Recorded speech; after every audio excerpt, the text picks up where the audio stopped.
Christian Horner's future in Formula One hangs in the balance as the Red Bull team principal prepares for a crunch meeting on Friday, where he must defend himself against allegations of inappropriate behavior that might end his career.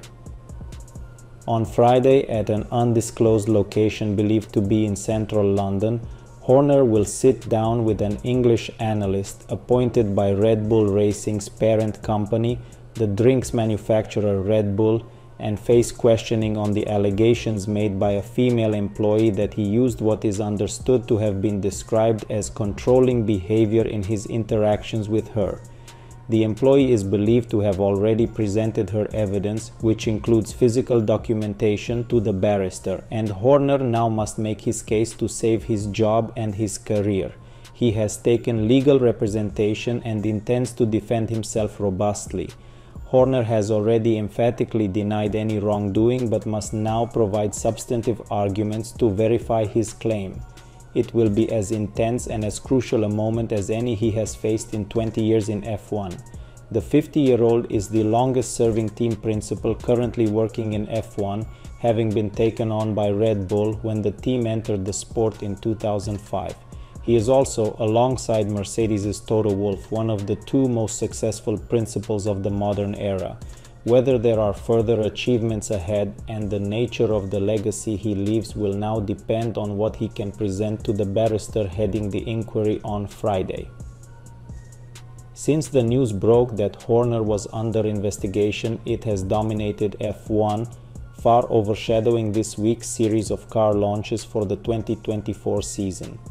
It took Horner as much by surprise as the rest of the paddock when Red Bull Racing's parent company announced on Monday it had opened an investigation into the team principal and was unequivocal that it had every intention to deal with the matter properly.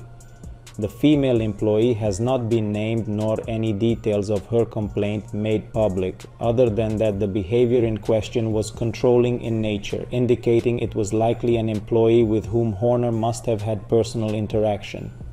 Red Bull Racing have made no formal comment since the announcement, and Horner too has not commented beyond the statement that "I completely deny these claims" he made on Monday.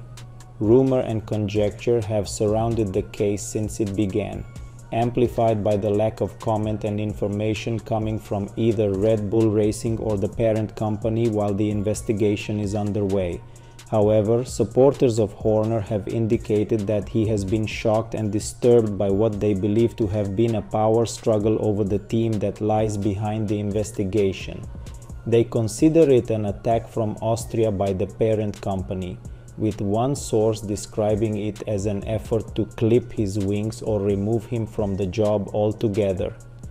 Horner's allies argue that the inappropriate behavior defined as controlling in nature was not aggressive or bullying, and that perception of his actions will be key in making his case.